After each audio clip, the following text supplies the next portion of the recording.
Hallelujah. Good morning. ಎಚ್ಚರಗೊಂಡಿದ್ದೀರಾ? ಕರ್ತನನ್ನು ಸ್ತುತಿಸುತ್ತಾ ಆತನಿಗೆ ಕೃತಜ್ಞತೆಯನ್ನು ಸಲ್ಲಿಸುತ್ತಾ ಮತ್ತೊಂದು ದಿನ ಕರ್ತನು ನಮಗೆ ಕೊಟ್ಟಿದ್ದಕ್ಕಾಗಿ ಆತನಲ್ಲಿ ಆನಂದಿಸೋಣ. ಬನ್ನಿ, ಒಂದು ಚಿಕ್ಕ ವರ್ಡ್ ಆಫ್ ಪ್ರೇಯರ್. ಕರ್ತನೇ, ನಮ್ಮೆಲ್ಲರೊಂದಿಗೆ ಮಾತಾಡಿ ನಮ್ಮನ್ನು ನಡೆಸಿರಿ ಎಂದು ಕ್ರಿಸ್ತನ ನಾಮದಲ್ಲಿ ಬೇಡುತ್ತೇನೆ ತಂದೆಯೇ, ಆಮೇನ್. ಇದಕ್ಕಿಂತ ಹೆಚ್ಚಾಗಿ ಪ್ರಾರ್ಥಿಸಿದ್ರು ನಿಮ್ಮ ಒಂದು ಕಾನ್ಸಂಟ್ರೇಷನ್ ಇರುತ್ತದೋ? ಯಸ್. ಕೆಲವರಿಗೆ ಪ್ರಾರ್ಥನೆಯಿಂದ ಪ್ರಾರಂಭಿಸಿ ಪ್ರಾರ್ಥನೆಯಿಂದ ಮುಗಿಸದೇ ಇದ್ದರೆ ತೃಪ್ತಿ ಇರಲ್ಲ. ಬಟ್ ಅನೇಕರು ದೇವರ ಮಾತನ್ನು ಕೇಳುವುದಕ್ಕಾಗಿ ಇದು ಪ್ರಾರ್ಥನೆ ಅಂದ ಕೂಡಲೇ ನಿಷ್ಕ್ರಮಿಸುವಂಥವರು ಕೂಡ ಇರ್ತಾರೆ. ಏನ್ ಪ್ರಿಯರೇ, ಎಲ್ಲರಿಗೂ ಇಷ್ಟವೇ ಪ್ರಾರ್ಥನೆ ಅಂದ್ರೆ. ಯಾಕೆಂದರೆ ನಮಗೆ ಲೋಕದಲ್ಲಿ ಉಂಟಾಗುವ ಬಾಧೆಗಳು, ಕಷ್ಟಗಳು ಇವುಗಳು ಎದುರಾಗುವಾಗ ನಮಗೆ ಬಹಳ ಚೆನ್ನಾಗಿ ಗೊತ್ತು, ದೇವರು ಬಿಟ್ಟರೆ ನಮಗೆ ಯಾರೂ ಸಹಾಯ ಮಾಡಲಾರರು ಎಂದು ನಮಗೆ ಚೆನ್ನಾಗಿ ಗೊತ್ತು. ಅಂತಹ ಪರಿಸ್ಥಿತಿಗಳು ನಮಗೆ ಎದುರಾಗ್ತವೆಂದು ಗೊತ್ತು. ಉದಾಹರಣೆಗೆ, ಗತಕಾಲದ ಕೋವಿಡ್-19ನಲ್ಲಿ ಎಷ್ಟೋ ಜನರು ದೇವರಿಗೆ ಸಮೀಪರಾಗಿ ದೇವರು ಇದ್ದಾರೆ, ದೇವರ ಸಹಾಯ ಬೇಕು ಎಂಬುದಾಗಿ ಅವರ ಕಣ್ಣುಗಳು ತೆರೆಯಲ್ಪಟ್ಟಿವೆ ಎಂದು ಗೊತ್ತಲ್ಲವೇ? ಯಾವತ್ತೇ ಆಗಲಿ ಪ್ರಪಂಚದಲ್ಲಿ ಅದಕ್ಕಿಂತ ಮುಂಚೆ ಯಾವತ್ತಿಗೂ ಎದುರಾಗದೇ ಇರುವಂತಹ ಪರಿಸ್ಥಿತಿಗಳು ಆ ಲಾಕ್ಡೌನ್ ನಿಮಿತ್ತವಾಗಿ ಮನುಷ್ಯರು ಅನುಭವಿಸಿರುವಂತಹ ಆ ಒಂಟಿತನದ ನಿಮಿತ್ತ ಆ ಒಂದು ವೇದನೆಯನ್ನು, ಆ ಬಾಧೆಯನ್ನು ಆಹಾ ಮರೆಯಲಾರದಂಥದ್ದಾಗಿದೆ. ತಲತಲಾಂತರಕ್ಕೂ ಅದನ್ನು ವಿವರಿಸಬಹುದು. ಆದಾಗ್ಯೂ ಅಂತಹ ಪರಿಸ್ಥಿತಿಯಿಂದ ದೇವರು ನಮ್ಮನ್ನು ಹೊರಗೆ ತಂದಿದ್ದಾರೆ.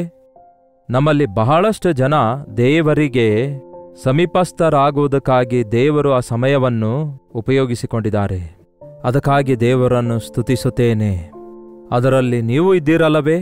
ಪ್ರತಿದಿನ ಅನುದಿನದ ಧ್ಯಾನದ ಮೂಲಕ ಆಧ್ಯಾತ್ಮಿಕವಾಗಿ ಬಲಗೊಳ್ಳುತ್ತಿದ್ದೀರೆಂದು ತಿಳಿಯಪಡಿಸುತ್ತಿರುವುದಕ್ಕಾಗಿ ಕರ್ತನಿಗೆ ಎಷ್ಟೋ ಸ್ತೋತ್ರ ಸಲ್ಲಿಸುತ್ತೇನೆ. ಒಂದು ವಿಷಯ ಕೇಳಿ ಪ್ರಿಯರೇ, ನಮಗೆ ಈ ಕೋವಿಡ್-19 ಕೊರೋನಾ ವೈರಸ್ ಅನ್ನುವಂಥದ್ದು ಗತಕಾಲದಲ್ಲಿ ನಮಗೆ ಎಷ್ಟೋ ಪಾಠಗಳನ್ನು ಕಲಿಸಿದೆ. ಬಹಳಷ್ಟು ಜನ ಸತ್ತೋಗಿದ್ದಾರೆ. ಅದು ಎಷ್ಟೋ ವಿಷಾದಕರವಾದ ವಿಷಯ. ಬಹಳಷ್ಟು ಜನ ಎಫೆಕ್ಟ್ ಆಗಿದ್ದಾರೆ. ನಿಮಗೂ ಬಂದಿದೆಯಾ ಕೋವಿಡ್? ನಾನು ಕೂಡ ಅನುಭವಿಸಿದೆ. ಆ ರುಚಿ ಗೊತ್ತಾಗದಂತಹ ಪರಿಸ್ಥಿತಿ, ಒಬ್ಬಂಟಿಗರಾಗಿರಬೇಕಾದಂತಹ ಪರಿಸ್ಥಿತಿ, ಆ ಒಂದು ಜ್ವರದಿಂದ, ಆ ಒಂದು ಶರೀರದಲ್ಲುಂಟಾಗುವಂತಹ ಬದಲಾವಣೆಗಳಿಂದ ಬರುವ ನೋವುಗಳು, ಎಷ್ಟೋ ಭಯಪಡುತ್ತಾ ಇದ್ದೆವು, ಎಷ್ಟೋ ಬಾಧೆ ಪಡುತ್ತಾ ಇದ್ದೆವು. ನಿಮಗಿನ್ನೊಂದು ಸಂಗತಿ ಗೊತ್ತಿದೆಯಾ? ಯಾವಾಗ ನಮ್ಮ ಶರೀರವು ಬಾಧೆ ಪಡುತ್ತದೋ ಆವಾಗ ನಮ್ಮ ಮನಸ್ಸು ಕೂಡ ನೊಂದುಕೊಳ್ಳುತ್ತದೆ. So inter connected. ನಮ್ಮ ಶರೀರ ಸರಿಯಾಗಿಲ್ಲದಿರುವಾಗ ನಮ್ಮ ಮನಸ್ಸು ಸರಿಯಾಗಿರುವುದಿಲ್ಲ. ನಮ್ಮ ಶರೀರದೊಳಗೆ ರೋಗ ಬರುವಾಗ ನಾವು ಮಾನಸಿಕವಾಗಿಯೂ ಕೂಡ ಕುಗ್ಗಿ ಹೋಗುವಂಥವರಾಗಿರುತ್ತೇವೆ. ಇದನ್ನು ಗಮನಿಸಿದ್ದೀರಾ? ಬಹಳಷ್ಟು ಜನ ರೋಗದಿಂದ ಬಾಧೆ ಪಡುತ್ತಾ ಇರ್ತಾರೆ. ಪ್ರಾರ್ಥನೆ ಮನವಿ ಕೋರುತ್ತಾರೆ, ಔಷಧಿ ಬಳಸುತ್ತಾರೆ, ಕೆಲವೊಂದು ಟೆಸ್ಟ್ಗಳನ್ನು ಮಾಡಿಕೊಳ್ತಾರೆ, ಕೆಲವರು ಸರ್ಜರಿ ಮಾಡಿಸಿಕೊಳ್ತಾರೆ. ಆದರೆ ಆ ಒಂದು ಪರಿಸ್ಥಿತಿಯಲ್ಲಿ ಅವರು ಎಷ್ಟು ಆಂದೋಲನ ಅನುಭವಿಸುತ್ತಿದ್ದಾರೆಂದು, ಎಷ್ಟು ವೇದನೆ ಅನುಭವಿಸುತ್ತಿದ್ದಾರೆಂದು, ಎಷ್ಟು ಲೋನ್ಲಿನೆಸ್ ಅನುಭವಿಸುತ್ತಿದ್ದಾರೆ ಎಂಬುದನ್ನು ನಾವು ಗಮನಿಸುವುದಾದರೆ ನಮ್ಮ ಆತ್ಮಕ್ಕೂ ಶರೀರಕ್ಕೂ ಎಷ್ಟೋ ನಿಕಟತೆಯ ಸಂಬಂಧವಿದೆ. ಅದಕ್ಕಾಗಿಯೇ ನಾವು ನಮ್ಮ ಶರೀರದ ವಿಷಯದಲ್ಲಿಯೂ ಜಾಗರೂಕರಾಗಿರುವಂಥದ್ದು, ಆಧ್ಯಾತ್ಮಿಕವಾಗಿ ದೇವರೊಂದಿಗೆ ಸಹವಾಸ ಮಾಡುವವರಾಗಿ ಕನೆಕ್ಟ್ ಆಗಿರುವಂಥದ್ದು ಎಷ್ಟೋ ಅವಶ್ಯಕವಾಗಿದೆ. ಕೊರಿಂಥದವರಿಗೆ ಬರೆದ 2ನೇ ಪತ್ರಿಕೆ 7ನೇ ಅಧ್ಯಾಯ 1ನೇ ವಚನದಿಂದ ಓದುತ್ತಿದ್ದೇನೆ, ಕೇಳ್ರಿ. ಪ್ರಿಯರೇ, ಈ ವಾಗ್ದಾನಗಳು ನಮಗಿರುವುದರಿಂದ ದೇವರ ಭಯದಿಂದ ಕೂಡಿದವರಾಗಿ ಪವಿತ್ರತ್ವವನ್ನು ಸಿದ್ಧಿಗೆ ತರುವುದಕ್ಕಾಗಿ ನಾವು ಶರೀರಕ್ಕೂ ಆತ್ಮಕ್ಕೂ ಕಲ್ಮಶವನ್ನು ತೊಲಗಿಸಿ ನಮ್ಮನ್ನು ನಾವು ನಾವು ಶುಚಿ ಮಾಡಿಕೊಂಡು ಪ್ರಯತ್ನಿಸೋಣ. ಏನಂತೆ ಪ್ರಿಯರೇ, ನಮಗೆ ಈ ವಾಗ್ದಾನಗಳು ಇರುವುದರಿಂದ ದೇವರ ಭಯದಿಂದ ಕೂಡಿದವರಾಗಿ ಪವಿತ್ರತ್ವವನ್ನು ಸಿದ್ಧಿಗೆ ತರುವುದಕ್ಕೆ ಪ್ರಯತ್ನಿಸೋಣ. ಶರೀರಕ್ಕೂ ಆತ್ಮಕ್ಕೂ ಉಂಟಾಗಿರುವ ಕಲ್ಮಶದಿಂದ, ಸಮಸ್ತ ವಿಧವಾದ ಕಲ್ಮಶದಿಂದ ತೊಲಗಿ ಹೋಗಿ ನಮ್ಮನ್ನು ಪವಿತ್ರ ಮಾಡಿಕೊಳ್ಳೋಣ. ಏನಂತೆ, ಶರೀರಕ್ಕೂ ಆತ್ಮಕ್ಕೂ ಉಂಟಾಗಿರುವ ಕಲ್ಮಶ, ಉಂಟಾದ ಬಲಹೀನತೆ, ಉಂಟಾದ ವ್ಯಾಧಿ, ಉಂಟಾದ ಶ್ರಮೆ, ಇವೆಲ್ಲವುಗಳಿಂದ ನಾವು ಬಿಡುಗಡೆ ಹೊಂದುವುದಕ್ಕಾಗಿ ನಮ್ಮ ದೇವರ ಮಾತು, ಅಂದರೆ ದೇವರ ವಾಗ್ದಾನಗಳು ನಮಗೆ ಎಷ್ಟೋ ಪ್ರೋತ್ಸಾಹ ಉಂಟು ಮಾಡುತ್ತವೆ. ಮಾನಸಿಕವಾಗಿ ಕುಗ್ಗಿ ಹೋಗುವಂಥವರು ಈ ದಿನಗಳಲ್ಲಿ ಅತ್ಯಧಿಕವಾಗಿ ಹೆಚ್ಚಾಗ್ತಿದ್ದಾರೆ. ಒಬ್ಬಂಟಿಗರಾಗಿರುವಂಥದ್ದು ಎಷ್ಟು ಭಯಂಕರವಾದದ್ದೆಂದು ನಮಗೆ ಗೊತ್ತು. ಕ್ವಾರಂಟೈನ್ನಲ್ಲಿರುವವರು ಅಂತಹ ಮನುಷ್ಯನ ಬಳಿಗೆ ಯಾರೂ ಹೋಗದೆ, ಬಂಧುಗಳು ಹೋಗದಂತೆ, ತಂದೆ ತಾಯಿಗಳು ಹೋಗದಂತೆ, ಇಲ್ಲವೇ ಮಕ್ಕಳು ಹೋಗದಂತೆ ಒಬ್ಬಂಟಿಗರನ್ನಾಗಿ ಅವರನ್ನು ಅಲ್ಲಿ ಐಸೋಲೇಟ್ ಮಾಡಿದಾಗ ಮೊದಲೇ ಆ ವ್ಯಾಧಿ ಬಂದಿದೆ ಎಂಬ ಬಾಧೆಯಲ್ಲಿ ಬಹಳ ದುಃಖಪಡುತ್ತಾ ಒಬ್ಬಂಟಿಗರಾಗಿ ಶರೀರಕ್ಕೆ ಸಂಬಂಧಪಟ್ಟ ಶ್ರಮೆಯನ್ನು ಅನುಭವಿಸುತ್ತಾ, ಅದರ ಜೊತೆಗೆ ಆ ಸಮಯದಲ್ಲಿ ಆಧರಿಸಲು ಯಾರೂ ದಿಕ್ಕಿಲ್ಲದೆ ಸ್ವಂತವರೇ ಹತ್ತಿರದಲ್ಲಿ ಜೊತೆಯಲ್ಲಿ ಇರುತ್ತಾ ಇರಲಿಲ್ಲ. ನೋಡಿ, ನಮಗೇನಾದರೂ ಜ್ವರ ಬರುವಾಗ ನಮ್ಮ ಪಕ್ಕದಲ್ಲಿ ಅಮ್ಮ ಇರುತ್ತಾಳೆ, ನಮ್ಮನ್ನು ಆಧರಿಸುತ್ತಾ ಇರುತ್ತಾಳೆ, ನಮ್ಮ ತಲೆ ಒರೆಸುತ್ತಾ ಇರುತ್ತಾಳೆ, ನಮ್ಮ ಪಕ್ಕದಲ್ಲಿದ್ದು ನಮಗೆ ಧೈರ್ಯ ಕೊಡುತ್ತಾಳೆ. ಆಗ ಅರ್ಧ ಬಾಧೆ ಮರ್ತು ಹೋಗ್ತೇವೆ. ಆದರೆ ಅಂತಹ ಸಮಯದಲ್ಲಿ ಯಾರೂ ಇಲ್ಲದಿರುವಾಗ ಎಷ್ಟು ಕುಗ್ಗಿ ಹೋಗ್ತೇವೆ ನೋಡಿ. ಬಹಳಷ್ಟು ಜನರಿಗೆ ಎಲ್ಲರೂ ಇರ್ತಾರೆ, ಆದರೆ ಅಂತಹ ಒಂಟಿತನವನ್ನು ಅನುಭವಿಸುತ್ತಾ ಇರ್ತಾರೆ. ನಿಜವೇ, ಲಾಕ್ಡೌನ್ ಡೇಸ್ ಎಲ್ಲ ಗತಿಸಿ ಹೋಗಿವೆ. ಕೋವಿಡ್-19 ಕೂಡ ಆಟೋಮೆಟಿಕ್ ಆಗಿ ಈಗಾಗಲೇ ಅದು ತನ್ನಷ್ಟಕ್ಕೆ ತಾನೇ ಹೋಯ್ತೆಂದು ಹೇಳಲಿಕ್ಕಾಗಲ್ಲ. ಆದರೆ ಅದರ ಹೋರಾಟದ ಮಧ್ಯ ಅದನ್ನು ಹೇಗೆ ಎದುರಿಸಿ ಜಯಿಸಬೇಕೆಂದು ಕಲಿತುಕೊಂಡಿದ್ದೇವೆ. ಪ್ರಿಕಾಷನ್ ತೆಗೆದುಕೊಳ್ಳೋದ್ರ ಮೂಲಕ, ಮಾಸ್ಕ್ ಧರಿಸುವುದರ ಮೂಲಕ, ಸ್ಯಾನಿಟೈಸ್ ಮಾಡಿಕೊಳ್ಳೋದ್ರ ಮೂಲಕ, ಕೆಲವೊಂದು ನಿಯಮಾವಳಿ ಪಾಲಿಸುವುದರಿಂದ ಅದರಿಂದ ತಪ್ಪಿಸಲ್ಪಟ್ಟೆವು. ಅದಕ್ಕಾಗಿ ದೇವರಿಗೆ ಸ್ತೋತ್ರ. ಕೆಲವರು ದೇವರ ಬಳಿಗೆ ಹೊರಟು ಹೋಗಿದ್ದಾರೆ, ದೈವ ಸೇವಕರು ಕೂಡ ಹೊರಟು ಹೋಗಿದ್ದಾರೆ, ವಿಶ್ವಾಸಿಗಳು ಕೂಡ ಹೊರಟು ಹೋದರು. ದೇವರಿಗೆ ಸ್ತೋತ್ರ. ಅವರು ದೇವರ ಸನ್ನಿಧಿಯಲ್ಲಿ ಕ್ಷೇಮವಾಗಿ, ಸುರಕ್ಷಿತವಾಗಿ, ಆನಂದವಾಗಿದ್ದಾರೆ. ಆದರೆ ಈ ದಿನಕ್ಕೂ ಇನ್ನೂ ಅಂತಹ ಪ್ರಭಾವ, ಅಂದರೆ ಒಂಟಿತನವನ್ನು ಅನುಭವಿಸುವವರಾಗಿ ಮಾನಸಿಕ ಬಾಧೆಗಳು, ಶಾರೀರಿಕ ಬಾಧೆಗಳು, ಆರ್ಥಿಕ ತೊಂದರೆಗಳು, ನಾನಾ ವಿಧವಾದ ಶ್ರಮೆಗಳು ಮನುಷ್ಯರನ್ನು ಬೆನ್ನಟ್ಟಿ ಕಾಡುತ್ತಲೇ ಇವೆ. ಅವುಗಳ ಬಗ್ಗೆ ಯಾರಿಗೆ ಹೇಳಬೇಕು, ಯಾರೊಂದಿಗೆ ಹಂಚಿಕೊಳ್ಳಬೇಕು, ಯಾರು ಅವುಗಳಿಂದ ಬಿಡಿಸಿ ಯಾರು ನಮಗೆ ಸಹಾಯ ಮಾಡ್ತಾರೆಂದು ಗೊತ್ತಾಗದೆ ಹೇಗಾದರೂ ಮಾಡಿ ಆ ಬಾಧೆಗಳಿಂದ ಹೊರಬರಬೇಕೆಂದು ಯಾರು ಏನೇ ಹೇಳಿದ್ರು ಕೂಡ ಮಾಡೋದು, ಯಾವ ಔಷಧಿ ಬಳಸಂದ್ರೂ ಬಳಸೋದು, ಎಲ್ಲಿಗೆ ಹೋಗಂದ್ರೆ ಅಲ್ಲಿಗೆ ಹೋಗೋದು, ಯಾವುದೇ ದೇವರನ್ನು ಕೂಡ ನಂಬಲು ಸಿದ್ಧರಾಗೋದು, ಯಾವುದೇ ಮತದ ಆಚಾರ ಪಾಲಿಸೋದು, ಇದೆಲ್ಲದಕ್ಕೆ ಸಿದ್ಧರಾಗುತ್ತಾರೆ.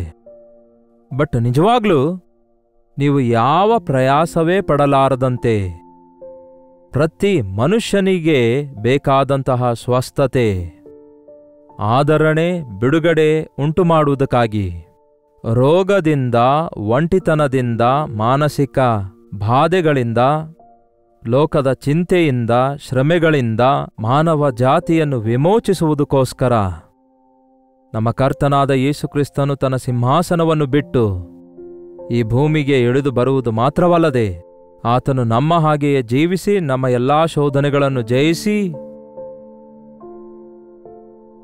ನಾವು ಕೂಡ ಆತನ ಹಾಗೆ ಜಯಶಾಲಿಗಳಾಗಿ ಆತನಿಗೆ ಸಾಕ್ಷಿಗಳಾಗಿ ಜೀವಿಸಬಹುದು ಎಂಬುದಾಗಿ ನಿರೂಪಿಸಿ, ನಮ್ಮ ಪಾಪಕ್ಕೆ ಪರಿಹಾರವಾಗಿ ನಮಗೋಸ್ಕರ ತನ್ನ ರಕ್ತವನ್ನೇ ಸುರಿಸಿ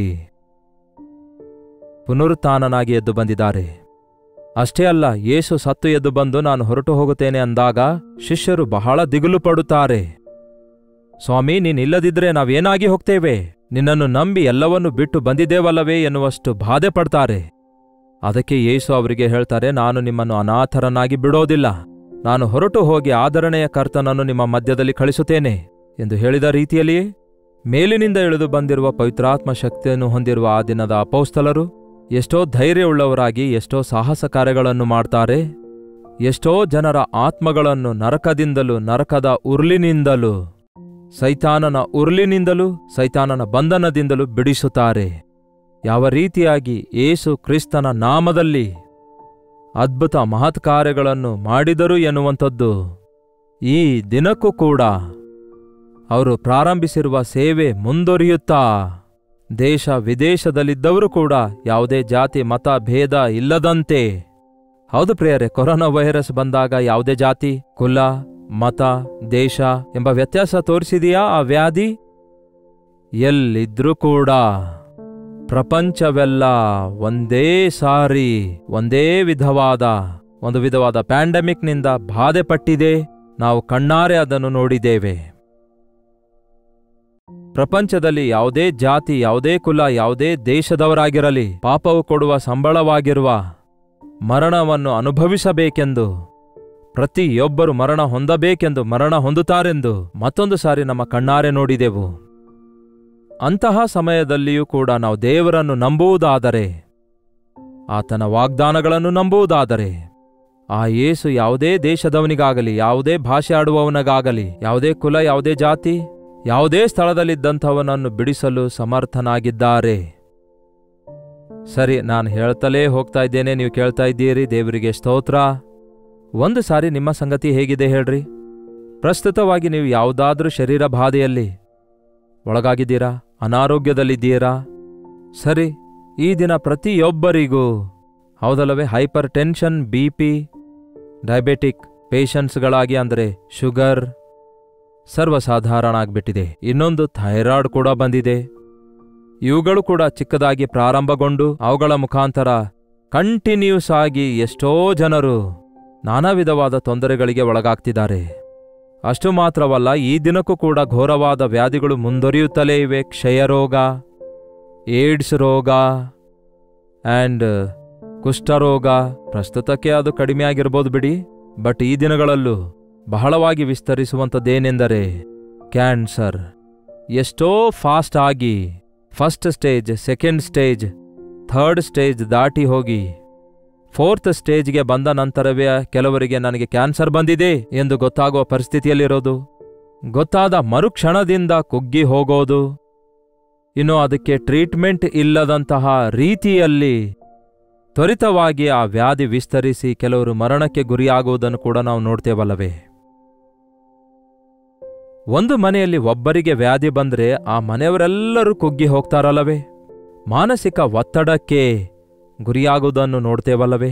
ಪ್ರಿಯರನ್ನು ಕಳ್ಕೊಂಡವರು ನೆನಪಾಗ್ತಾರೆ ಅನ್ನುತ್ತಾರಲ್ಲವೇ ಕೆಲವರು. ಮಗನಿಗೆ ವ್ಯಾಧಿ ಉಂಟಾಗಿದೆ ಎಂದು ತಾಯಿಗೆ ಗೊತ್ತಾದರೆ ಆಕೆ ವೇದನೆಗೊಳಗಾಗ್ತಾಳಲ್ಲವೇ. ಗಂಡನಿಗೆ ವ್ಯಾಧಿ ಬಂದಿದೆ ಎಂದು ಹೆಂಡತಿಗೆ ಗೊತ್ತಾದರೆ ಹೆಂಡತಿ ಮಕ್ಕಳು ಸುಖವಾಗಿರುತ್ತಾರಂತೀರಾ?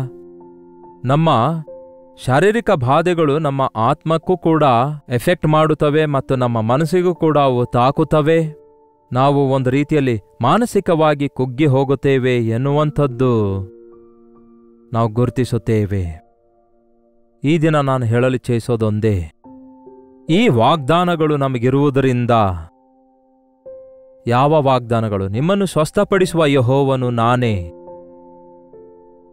ನನ್ನಲ್ಲಿ ನಿರೀಕ್ಷೆ ಇಡೀರಿ, ನಾನೇ ನಿಮ್ಮ ಸಂಗಡ ಇರುತ್ತೇನೆ, ನಾನೇ ನಿಮ್ಮ ಪಾಪಗಳನ್ನು ಕ್ಷಮಿಸುತ್ತೇನೆ, ನಾನು ನಿಮ್ಮನ್ನು ಬಿಡಿಸುತ್ತೇನೆ, ಕುಗ್ಗಿ ಹೋದ ನಿಮ್ಮನ್ನು ಮೇಲಕ್ಕೆತ್ತುತ್ತೇನೆ ಎಂದು ಹೀಗೆ ಎಷ್ಟೋ ವಾಗ್ದಾನಗಳಿಂದ ತುಂಬಲ್ಪಟ್ಟದಾಗಿದೆ ಆತನ ಜೀವವುಳ್ಳ ದೇವರ ವಾಕ್ಯ. ಈ ವಾಗ್ದಾನಗಳು ನಮಗೆ ಇರುವುದರಿಂದ ದೇವರ ಭಯದಿಂದ ಪರಿಶುದ್ಧತೆಯನ್ನು ಸಂಪೂರ್ಣಗೊಳಿಸಿಕೊಳ್ಳುತ್ತಾ ಶರೀರಕ್ಕೂ ಆತ್ಮಕ್ಕೂ ಉಂಟಾಗಿರುವಂತಹ ಸಮಸ್ತ ಕಲ್ಮಶದಿಂದ ತೊಲಗಿ ನಮ್ಮನ್ನು ಪವಿತ್ರರನ್ನಾಗಿ ಮಾಡಿಕೊಳ್ಳೋಣ. ನಂಬಿ ಪ್ರಿಯರೇ, ನಿಮ್ಮ ಬಾಧೆ ಶರೀರ ಸಂಬಂಧವಾಗಿರಲಿ, ಆತ್ಮ ಸಂಬಂಧವಾಗಿರಲಿ, ಆರ್ಥಿಕ ಸಂಬಂಧವಾಗಿರಲಿ, ಮತ್ಯಾವುದೇ ಆಗಿರಲಿ, ಅದರ ನಿಮಿತ್ತ ನೀವು ಹೊಂದಿರುವಂತಹ ಗಾಯಗಳು, ಅದರಿಂದ ನೀವು ಹೊಂದಿದ ವೇದನೆ, ಆ ವ್ಯಾಧಿಗಳಿಂದ ನೀವು ಎದುರಿಸುತ್ತಿರುವ ತೊಂದರೆಗಳು, ನೀವು ಬಾಧೆಯಿಂದ ಕುಗ್ಗಿ ಹೋಗಿ ಮಾನಸಿಕ ಒತ್ತಡಕ್ಕೆ ಒಳಗಾಗಿ ವೇದನೆಯಲ್ಲಿದ್ದಾಗ್ಯೂ ಕೂಡ ದೇವರಿಗೆ ಭಯಪಡೋದಾದರೆ, ದೇವರಲ್ಲಿ ನಂಬಿಕೆ ಇಡೋದಾದರೆ, ದೇವರ ವಾಗ್ದಾನಗಳನ್ನು ನಂಬುವುದಾದರೆ, ದೈವ ಭಯದಿಂದ ದೇವರ ಸನ್ನಿಧಿಗೆ ಹೋಗಿ ನಮ್ಮ ಹೃದಯವನ್ನು ಆತನ ಸನ್ನಿಧಿಯಲ್ಲಿ ಹೊಯ್ದುಕೊಳ್ಳುವುದಾದರೆ, ನಮ್ಮ ಕರ್ತನು ನಂಬಿಗಸ್ತನಾಗಿರೋದ್ರಿಂದ ನಮ್ಮ ಪ್ರತಿಯೊಂದು ಪಾಪದಿಂದಲೂ ತೊಳೆದು ನಮ್ಮನ್ನು ಪರಿಶುದ್ಧಗೊಳಿಸಲು, ನಮ್ಮನ್ನು ಶುದ್ಧಿ ಮಾಡಲು, ನಮ್ಮನ್ನು ಸ್ವಸ್ಥ ಮಾಡಲು ಶಕ್ತಿಯುಳ್ಳಾತನಾಗಿದ್ದಾರೆ. ಒಂಟಿತನ ಅನುಭವಿಸುತ್ತಾ ಕೊನೆಗೆ ಆತ್ಮಹತ್ಯೆ ಮಾಡಿಕೊಳ್ಳುವ ಪ್ರಯತ್ನ ಮಾಡುವಂಥವರಿಗೆ, ವಿರಕ್ತಿಗೊಳಗಾಗಿ ಇಷ್ಟ ಬಂದ ರೀತಿಯಲ್ಲಿ ಜೀವಿಸುತ್ತಾ ಮತ್ತಷ್ಟು ಹೆಚ್ಚು ತಮ್ಮಷ್ಟಕ್ಕೆ ತಾವೇ ಹಾನಿ ಮಾಡಿಕೊಳ್ಳುತ್ತಾ ಗಾಯ ಮಾಡಿಕೊಳ್ಳುತ್ತಾ ಇರುವಂಥವರಿಗೆ, ಸ್ವಂತ ಮನೆಯವರಿಗೆ ಬಾಧೆ ಪಡಿಸುವಂತಹ ಅನೇಕರಿಗೆ ನಾವು ನೋಡ್ತೇವಲ್ಲವೇ, ಅಂಥವರಿಗೋಸ್ಕರ ಯೇಸು ಕರೆ ಕೊಡ್ತಿದ್ದಾರೆ. ನನಗೆ ಕಿವಿಗೊಡಲಲ್ಲದವರೇ ನನ್ನ ಬಳಿಗೆ ಬನ್ನಿರಿ, ನಾನು ನಿಮ್ಮನ್ನು ಬದಲಾಯಿಸುತ್ತೇನೆ, ನಿಮಗೆ ಸ್ವಸ್ಥಪಡಿಸುತ್ತೇನೆ, ನಾನು ನಿಮ್ಮನ್ನು ಸರಿಪಡಿಸುತ್ತೇನೆ, ನಿಮ್ಮ ಮಾನಸಿಕ, ಶಾರೀರಿಕ, ಆಧ್ಯಾತ್ಮಿಕ ಬಲಹೀನತೆಗಳಿಂದ ನಿಮ್ಮನ್ನು ಬಿಡಿಸುತ್ತೇನೆ ಎಂದು ಯೇಸು ಮಾಡುವ ವಾಗ್ದಾನಗಳನ್ನು ನಂಬುವುದಾದರೆ, ಮೊಳಕಾಲೂರಿ ನಂಬಿಕೆಯಿಂದ ಪ್ರಾರ್ಥಿಸುವುದಾದರೆ ಅದ್ಭುತಗಳನ್ನು ನೋಡುತ್ತೇವೆ. ಬನ್ನಿ ಪ್ರಾರ್ಥಿಸೋಣ. ಪರಿಶುದ್ಧ ದೇವರೇ, ಪ್ರೀತಿಯುಳ್ಳ ತಂದೆಯೇ, ಅನೇಕ ಸಾರಿ ನಮ್ಮ ಜೀವಿತದಲ್ಲಿ ನಾವು ಕುಗ್ಗಿ ಹೋಗುತ್ತಲೇ ಇದ್ದೇವೆ. ಒಂದಾದ ಮೇಲೆ ಒಂದು ಸಮಸ್ಯೆ, ಆರ್ಥಿಕ ತೊಂದರೆಗಳು, ಶಾರೀರಿಕ ಸಮಸ್ಯೆಗಳು, ಅನಾರೋಗ್ಯಗಳು, ಕುಟುಂಬ ಸಮಸ್ಯೆಗಳು, ಇವುಗಳ ಪರಿಸ್ಥಿತಿ ಪ್ರಭಾವ ನಮ್ಮ ಮೇಲೆ ಬಿದ್ದು ಕೈಲಾಗದವರಾಗಿ ಉಳ್ಕೊಳ್ಳುತ್ತಿದ್ದೇವೆ. ಇಂತಹ ಸಮಯದಲ್ಲಿ ಏನ್ ಮಾಡಬೇಕೆಂದು ಅರಿಯಲಾರದ ಪರಿಸ್ಥಿತಿಯಲ್ಲಿ ನಮಗಿಷ್ಟ ಬಂದ ರೀತಿಯಲ್ಲಿ ಈ ಕಡೆಯಿಂದ ಆ ಕಡೆ ತಿರುಗಿ ಏನೆಲ್ಲಾ ಪ್ರಯತ್ನ ಮಾಡಿದ್ದಾಗಿಯೂ ವಿಫಲರಾದೆವು, ಕುಗ್ಗಿ ಹೋದವರಾದೆವು. ಅಂತಹ ನಾವು ನಿಮ್ಮ ಸನ್ನಿಧಿಗೆ ಬಂದಿದ್ದೇವೆ. ಇಂತಹ ಸ್ಥಿತಿಯಲ್ಲಿದ್ದವರೊಂದಿಗೆ ಈ ದಿನ ನೀವು ಮಾತಾಡಿದ್ದೀರಿ. ಎಷ್ಟೇ ವಿಧಾನದಲ್ಲಿ ಅವರು ಕುಗ್ಗಿ ಹೋಗಿದ್ರೂ ಕೂಡ ನೀವು ಅವರಿಗೆ ವಾಗ್ದಾನ ಮಾಡಿದ್ದೀರಿ. ನಾನು ನಿಮ್ಮನ್ನು ಬಿಡುವುದಿಲ್ಲ, ನಿಮ್ಮ ಕೈ ಬಿಡುವುದಿಲ್ಲ ಎಂದು ಹೇಳಿದ ದೇವರಾಗಿದ್ದೀರಿ. ನಿಮ್ಮನ್ನು ಸ್ವಸ್ಥಪಡಿಸುವ ಕರ್ತನು ನಾನೇ ಎಂದು ವಾಗ್ದಾನ ಮಾಡಿದ್ದೀರಿ. ನಿನಗೆ ಉಂಟಾದ ಗಾಯಗಳಿಂದ ನಮಗೆ ಸ್ವಸ್ಥತೆ ಉಂಟಾಯಿತು ಎಂದು ನಂಬಿಕೆ ಇಡುವುದಕ್ಕೆ ನಮ್ಮೆಲ್ಲರಿಗೂ ಸಹಾಯ ಮಾಡಿರಿ. ನಮ್ಮ ದೋಷಗಳನ್ನು ಕ್ಷಮಿಸುವಾತನು, ನಮ್ಮನ್ನು ನಮ್ಮ ಶಾಪಗಳಿಂದ ಬಿಡಿಸುವಾತನು. ನಾವು ನಮ್ಮ ಶರೀರದಲ್ಲಿ ಕುಗ್ಗಿ ಹೋಗುವವರಾಗಿರದೆ, ನಮ್ಮ ಆತ್ಮದಲ್ಲಿ ಬಿದ್ದು ಹೋಗುವವರಾಗಿರದೆ, ಲೋಕ ಪರಿಸ್ಥಿತಿಯ ನಿಮಿತ್ತ ನಾವು ಎದುರಿಸುತ್ತಿರುವ ಸ್ಥಿತಿಗತಿಗಳ ನಿಮಿತ್ತ ನಮಗೆ ನಾವೇ ಹಾನಿ ಮಾಡಿಕೊಳ್ಳುವವರಾಗಿರದೆ, ದೇವರಲ್ಲಿ ಭಯಭಕ್ತಿಯುಳ್ಳವರಾಗಿ, ನಂಬಿಕೆಯುಳ್ಳವರಾಗಿ, ನಿಮ್ಮ ರಕ್ತದಿಂದ ತೊಳೆಯಲ್ಪಟ್ಟು ಶುದ್ಧರಾಗಿ, ನಿಮಗಿಷ್ಟಕರವಾಗಿ ಇಹಲೋಕದಲ್ಲಿ ಪರಲೋಕದಲ್ಲಿ ನಿಮಗೆ ಮಹಿಮೆ ಪಡಿಸುವ ಜೀವಿತ ಜೀವಿಸುವ ಹಾಗೆ ನಮ್ಮ ಪ್ರತಿಯೊಬ್ಬರಿಗೂ ಸಹಾಯ ಮಾಡಿರೆಂದು ಕ್ರಿಸ್ತನ ನಾಮದಲ್ಲಿ ಬೇಡುತ್ತೇನೆ ತಂದೆಯೇ, ಆಮೇನ್. ತಂದೆಯಾದ ದೇವರ ಪ್ರೀತಿಯೂ, ಮಗನಾಗಿರುವ ಕ್ರಿಸ್ತನ ಕೃಪೆಯೂ, ಆದರಣೆಕರ್ತನಾದ ಪವಿತ್ರಾತ್ಮನ ಸಹವಾಸವು ಕೂಡಿ ಬಂದಿರುವ ನಮ್ಮೆಲ್ಲರ ಸಂಗಡ ಸದಾಕಾಲಕ್ಕೂ ನೆಲೆಯಾಗಿರಲಿ. ಆಮೇನ್.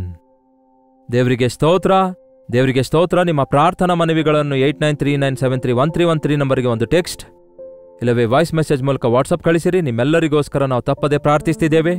ನೀವು ಕೂಡ ನಮ್ಮೊಂದಿಗೆ ಪ್ರಾರ್ಥನೆಯಲ್ಲಿ ಐಕ್ಯವಾಗಿದ್ದು ಪ್ರಾರ್ಥಿಸುವುದಾದರೆ ದೇವರು ದೊಡ್ಡ ಕಾರ್ಯ ನಿಮ್ಮೆಲ್ಲರಿಗೋಸ್ಕರ ಮಾಡುವವರಾಗಿದ್ದಾರೆ. ಹಾಗಾಗಿ ಮೇಲಿಂದ ಮೇಲೆ ನಿಮ್ಮ ಪ್ರೇಯರ್ಸ್ ರಿಪೋರ್ಟ್ಸ್, ಪ್ರೇಯರ್ ರಿಕ್ವೆಸ್ಟ್ ಒಂದು ಟೆಕ್ಸ್ಟ್ ಮುಖಾಂತರ, ಆ ಟೆಕ್ಸ್ಟ್ ಆಗಲಿ ಇಲ್ಲವೇ ವಾಯ್ಸ್ ಮೆಸೇಜ್ ಆಗಲಿ, ಹಾಗೂ ವಾಯ್ಸ್ ಮೆಸೇಜ್ ಆಗಲಿ ವಾಟ್ಸಪ್ ಕಳಿಸಿಕೊಡಿರಿ. ನಿಮ್ಮೆಲ್ಲರಿಗೋಸ್ಕರ ಪ್ರಾರ್ಥಿಸ್ತೇವೆ. Doctor Jayapal Kannada YouTube channel ಇನ್ನೂ ಸಬ್ಸ್ಕ್ರೈಬ್ ಮಾಡಿಕೊಳ್ಳದಿದ್ದರೆ ಹಿಂದೆ ಸಬ್ಸ್ಕ್ರೈಬ್ ಮಾಡಿಕೊಳ್ಳಿ.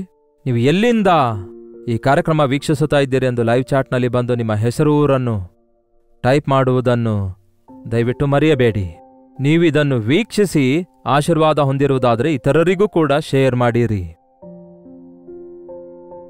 ಲೈಕ್ ಮಾಡುವುದನ್ನು, ಶೇರ್ ಮಾಡುವುದನ್ನು ಎಂದಿಗೂ ಮರೆಯಬೇಡಿರಿ.